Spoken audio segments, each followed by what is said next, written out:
Are you guys ready for some Crue Trime? Crue Trime? Crue Trime. Crue Trime. Yoo-hoo, Crue Trime. It's Crue Trime time. No one says that.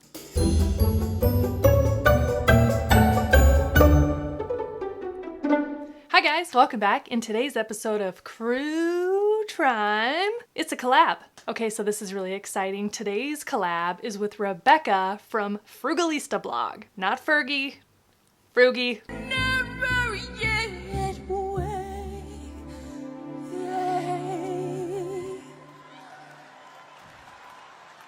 Oh no, baby. No, it's not Fergie. It's Frugy. Frugalistablog. Her name is Rebecca. She is on the West Coast in Washington State. She is smart, clever as a whip, so funny, and beautiful, of course. And her channel is mainly focused on drugstore and more affordable brands, beauty and skincare and such, but she does occasionally dip her toe into the fancy luxury pool. And if you like all of this stuff around here, you're gonna love her if you're not already following her. I have my Sephora Haul 2.0 from the VIB Rouge / Insider sale. Spring savings. I never know what to call it. I like cats and cake. Ooh, ooh, that is nice and creamy. Wow, you guys, that was a lot and a lot of money.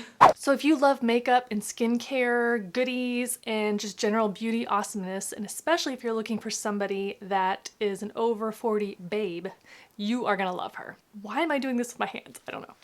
She's also a total murder weirdo, just like me. So she reached out and wanted to collab, and I was like, yes girl, of course.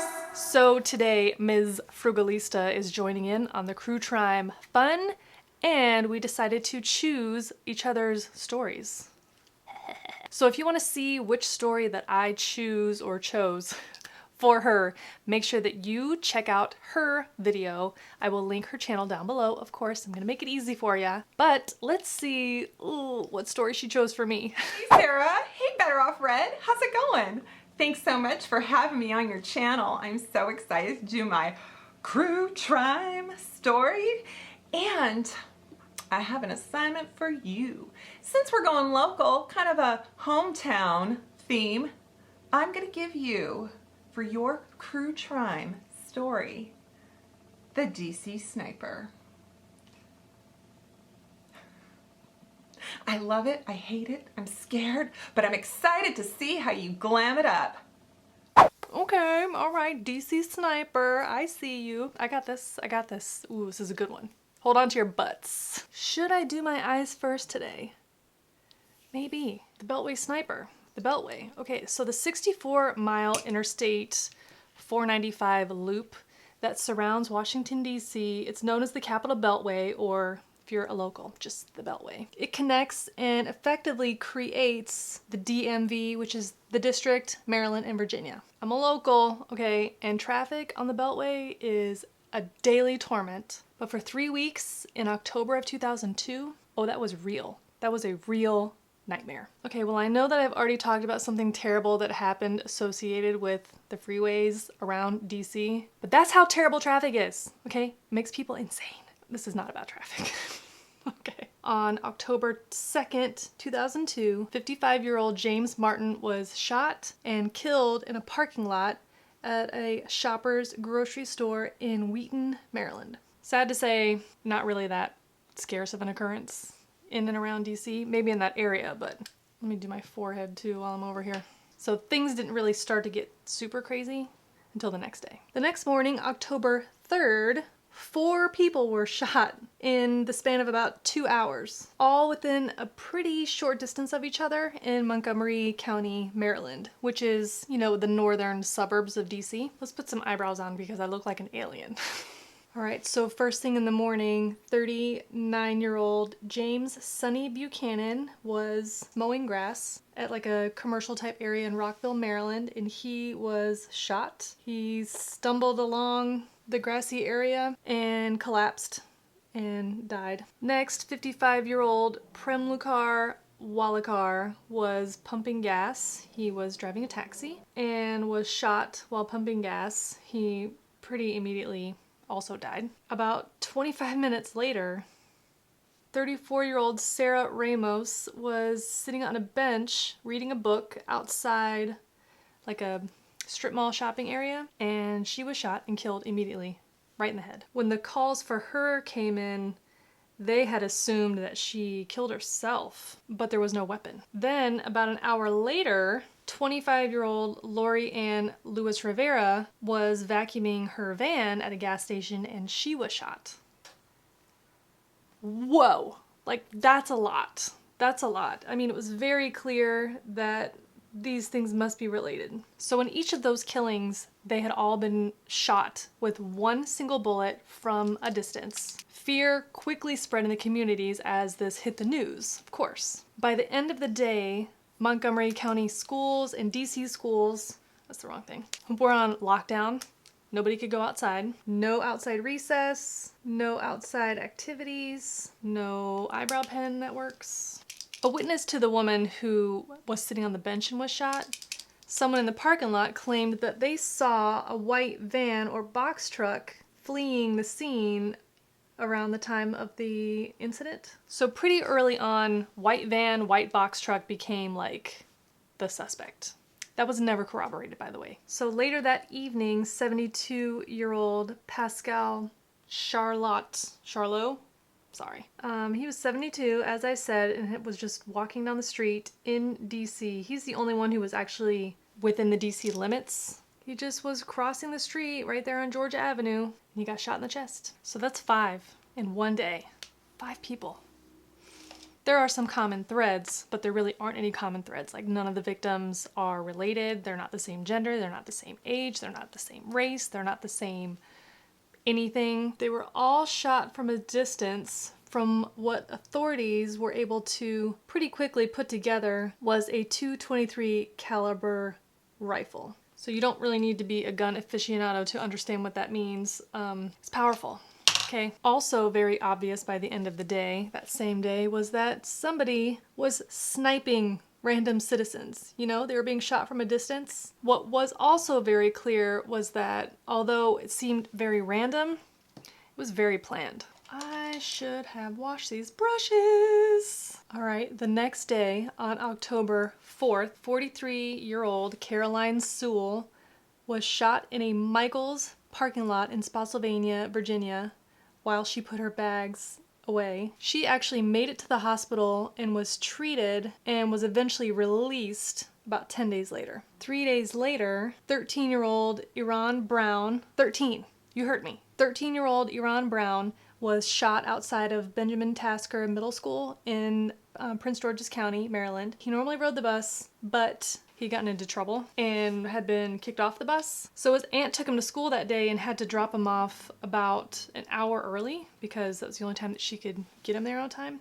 you know, on time for school. And as she was driving away, she heard a gunshot. She turned around and saw that, you know, he was down on the ground. So she hurried up and got him into the car and took him to the hospital. She called ahead, and her quick actions saved his life. He survived, although he had extensive damage to his like major organs. When police were scouring that area in the nearby woods, they did one of those things where they have all the police kind of like shoulder to shoulder. I don't know what the term is, but they're shoulder to shoulder and they walk together like combing the grass in the area for any evidence. And they actually found a bullet casing and they found a tarot card with words on it. Dun dun dun. For Mr. Policeman, call me God, do not release to the media. And it was the death card. So that shooting occurred in the morning, and later that day, 53-year-old Dean Myers of Gaithersburg, Maryland, was pumping gas in Manassas, Virginia, and he was shot, killed. I don't know why I did so much work on the bottom when there's like literally no makeup on my face over here. I'm gonna have to redo that. It seems like this is a daily or almost daily occurrence at this point. I mean, can you imagine the terror? I didn't live here at the time that this happened. This is about 10 years before I moved to this area. But I have friends that have been here a long time. And it was 100% absolutely terrifying for them. So then, a couple days later, October 11th, 53-year-old Kenneth Bridges of Philadelphia was pumping gas off of the interstate in Fredericksburg, Virginia, and was shot and killed. The next event happened on October 14th. 47-year-old Linda Franklin, who was actually an FBI intelligence analyst. She and her husband were loading packages into their car in a Home Depot parking lot, which is like a covered parking lot in Falls Church, Virginia, where she was shot in the head. So at this point, there have been about 11 shootings in just under 2 weeks' time. And gas stations started putting out tarps to obscure the view of their customers to help make them feel safer. I mean, people were, when they were pumping gas, they're like crouching down to hide so they wouldn't get shot. Can you imagine? So by this time, police have set up a tip line, like a 1-800 phone call tip line. And, you know, calls were pouring in. And on October 17th, okay, that's a choice. On October 17th, a caller claiming to be the sniper called the tip line to claim responsibility, and that he was also responsible for another incident, another shooting that had happened in Montgomery, Alabama. You know, there were so many calls coming into this tip line. This sniper, and it turned out really to be the sniper who made this call, was like, no, it's me. I can prove it because I also did this other crime. Awful. So investigators eventually were able to look into it. And it turns out when they called Montgomery, Alabama police that an incident had occurred that matched that description, and they had some evidence. Just file that away for later. So on October 19th, 37-year-old Jeffrey Hopper was shot in the parking lot of a Ponderosa restaurant steakhouse in Ashland, Virginia. Quick action from his wife helped him to survive. Good job, Stephanie. Authorities discovered a bullet casing and a 4-page letter in the nearby woods from the shooter. And in the letter, he demanded, I mean, we're gonna guess it's a he. They normally are. The sniper demanded $10 million in a very short time frame, and that they would also call the Ponderosa Steakhouse at like 6 a.m., the date that they wanted that money. So police were definitely investigating the evidence. They were still working on doing some ballistic comparisons and things like that. And also they were trying to pull DNA off of the Ziploc baggie that the note was found in. So they missed that phone call deadline. But in their press conference that they held later that day, they said, "We want to talk to you. Whoever has claimed responsibility and left us this message, call us at the number that you left in the message." And they did. They called. So on the morning of October 21st, the sniper called. So they told police to follow the demands that were spelled out in the letter, or more people would be killed. They were to tell the press that they had caught the sniper, quote, like a duck in a noose. I don't know what that means, but okay. And also, P.S., your children are not safe anywhere, anytime. So of course, police tracked that phone call. You know, it was 2002. They had that ability. So they traced the phone call to a gas station. They swarmed the gas station. They detained a couple of guys. Turns out, not involved. Just had a white van.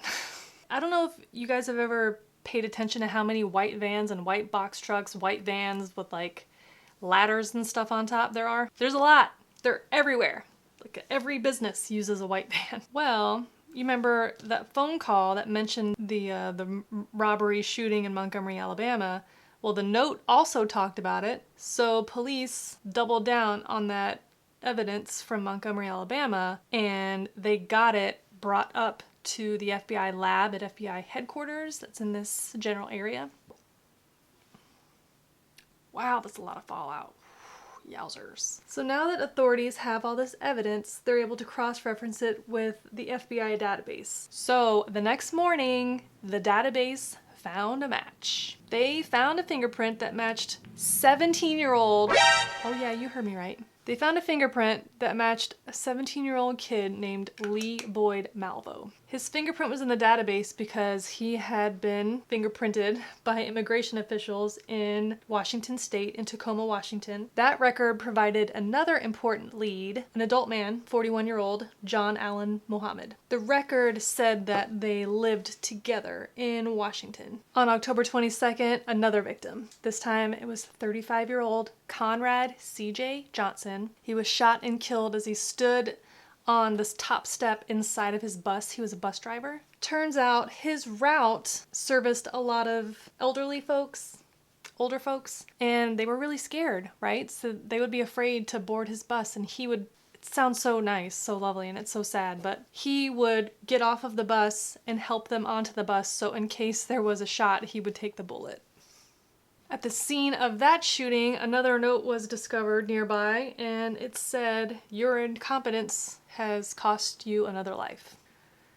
Now that we have suspects, because of these pings, these fingerprint matches in the system, more about these suspects. The Tacoma FBI agents were able to gather and share a bit more information about the newly found suspects. The ATF, the Bureau of Alcohol, Tobacco, and Firearms, found that John Allen Muhammad had a .223 caliber Bushmaster rifle registered to him, which, because there was an active restraining order against him, is a weapons violation. The restraining order was from his ex-wife, Mildred. Just file that away for later. So that little nugget allowed him to be charged with federal weapons violations, and they began closing in on both Muhammad and Malvo. But Malvo, remember, was 17 years old. Okay, so how did a 41-year-old and a 17-year-old link up? Nope, they're not related.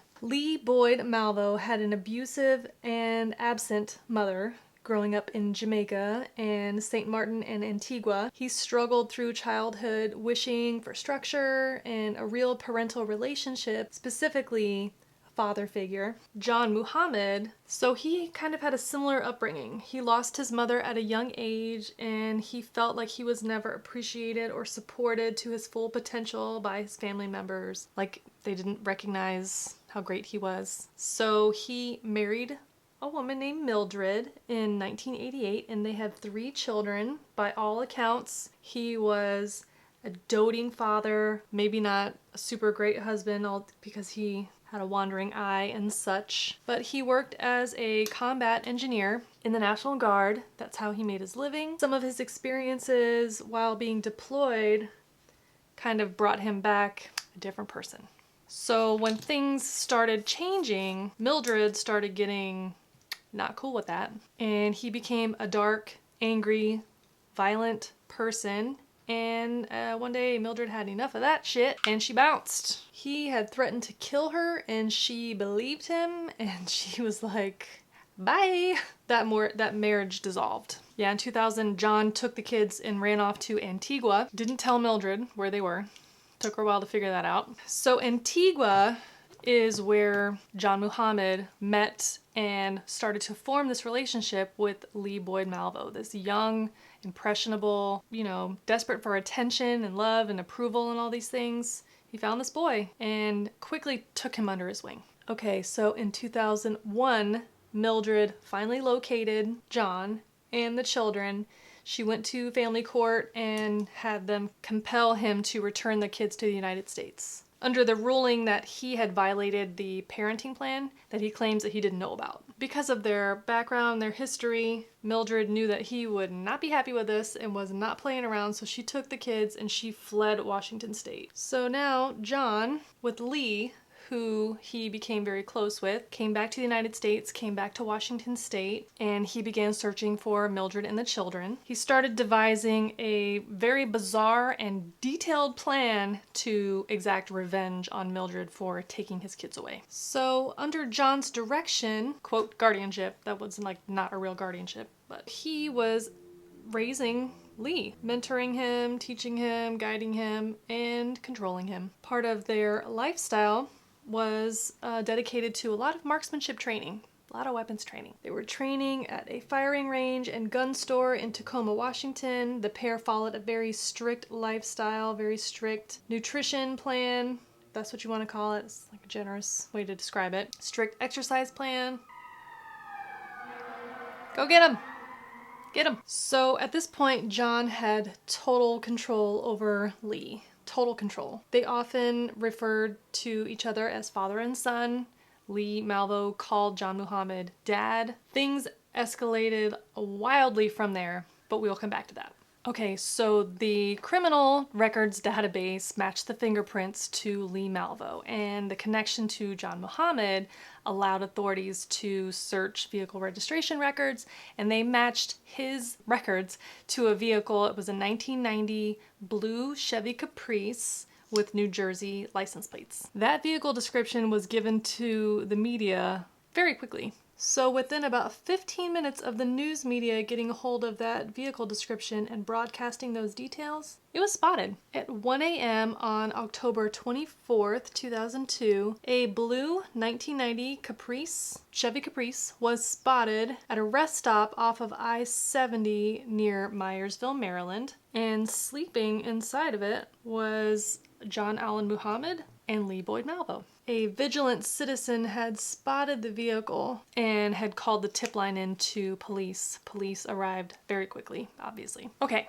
lashes are on. Where was I? Okay, so a citizen spotted the vehicle, called police. Police arrived. Truckers that were at the stop were asked to use their rigs to block the exits while the police kind of swarmed in. Remember, they're still sleeping in the car. The interstate was closed in both directions. The sniper squad had filled the woods and they were surrounding the area. And that sounds really dramatic considering that the men were asleep in the car, but they were considered armed and dangerous and had been sniping people. So by 3 a.m. the authorities had closed in. Lee Boyd Malvo and John Allen Muhammad were arrested, and the 21-day sniping spree came to an end. What did they find inside the car, you ask? Oh, hold on to your butts. So inside this 1990 Chevy Caprice, they found, whoa, wow, it really went in there. So they found a Bushmaster .223 caliber rifle with a bipod, like what's used by snipers. That rifle was linked by ballistics to 11 of the 14 Beltway area shootings. Some of the shootings had used a different weapon. The car had a hole cut in the trunk near the license plate so that they could stick the barrel of the weapon out of the car and they could fire it from inside the car. The back seat, so the sheet metal that divides the passenger compartment from the trunk compartment had been removed, making it sort of hinged, but not the way of modern cars where it folds down towards you. This one would lift up and you would go underneath of it. Fold down seats in cars from 1990 were not a thing, kids. The Chevy Caprice's owner's manual was found, and the FBI lab later detected imprints from handwritten notes. The same notes that they had recovered. So they were using it to press down. Also found was a digital voice recorder that had been used by both Malvo and Muhammad to make extortion demands. And a laptop was also in the car that had been stolen from one of the victims that contained maps of the shooting sites, getaway routes, and they found walkie-talkies, lots of things. This little clip is squeaky. Hear that? Wow. During the initial questioning stage, Lee Malvo described the shootings. He seemed proud of his capability, proud of the outcomes, proud of his work. He said that he and John Muhammad planned multiple shootings per day because they knew that the police wouldn't be able to catch up. He described Muhammad as his best friend, sometimes as his father, but he did say that they did everything together. So because the shootings happened in multiple states, there was multiple trials. The strange relationship between Malvo and Muhammad was definitely highlighted and examined, and although Muhammad was not the shooter, he was tried under a statute called the Triggerman's Statute, which means that he was the causing agent for the shootings and is held responsible as if he pulled the trigger himself. I want to highlight my face a lot.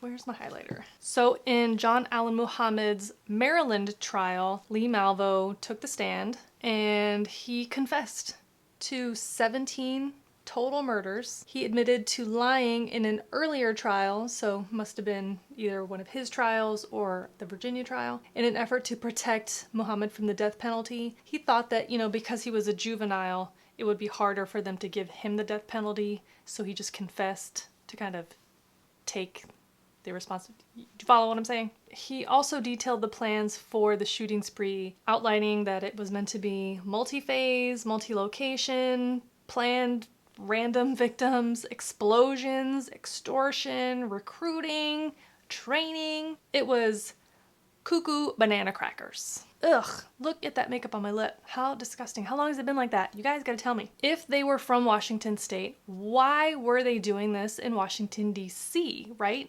Doesn't make sense. Like, you could do this plan anywhere, right? Well, remember Muhammad's ex-wife Mildred? And she fled Washington State with those kids in fear of him? Well, where do you think she fled to? So Mildred had relocated to Maryland. Some say that this whole plan and all of the gobbledygook that was fed to Lee Malvo was just part of a twisted plan to exact revenge on Mildred for taking those kids away from him.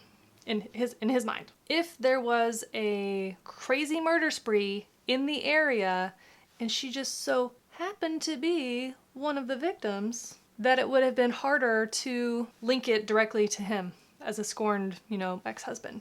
I mean, what?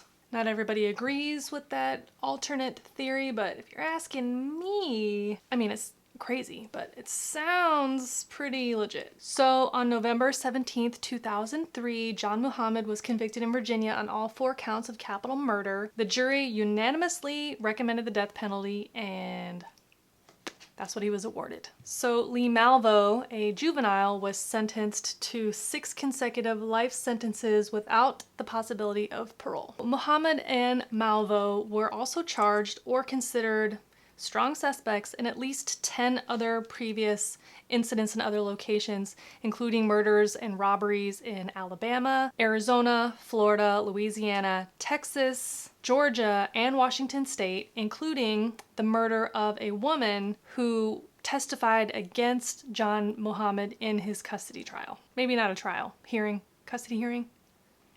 You know what I'm saying. There were multiple shootings linked to the weapons that they found in the vehicle. I don't know if any of this goes together. So over the period of about 7 or 8 months, this murderous pair had killed about 17 people and wounded 10 others. So the pre-DC killing spree was all part of John Allen Muhammad's plan to train and condition Lee for what was to come later in the Beltway. Muhammad had such control over Lee that he was effectively like pulling the levers of his own personal murder machine. On November 10th, 2009, 5 years after receiving that death sentence, John Muhammad wrote letters to the prosecutors of the case requesting to withdraw all appeals for the sentence, and he was shortly after executed by lethal injection. So that's that on that. But got some updates on our boy Lee Boyd Malvo. He's not our boy. Why would I say that?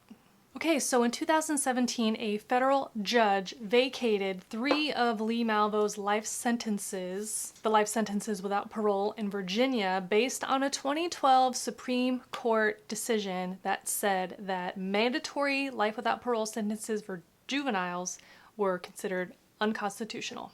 On March 18th, 2019, the Supreme Court agreed to take up Lee Boyd Malvo's case in Virginia after the state appealed the lower ruling, and a new sentencing hearing was heard just this last fall. This is current. On February 26th, 2020, so just a few months ago, the Supreme Court dismissed the pending case concerning Malvo in a two-line ruling. Lee Boyd Malvo, now aged 35, by this standard, would be eligible for parole in 2022.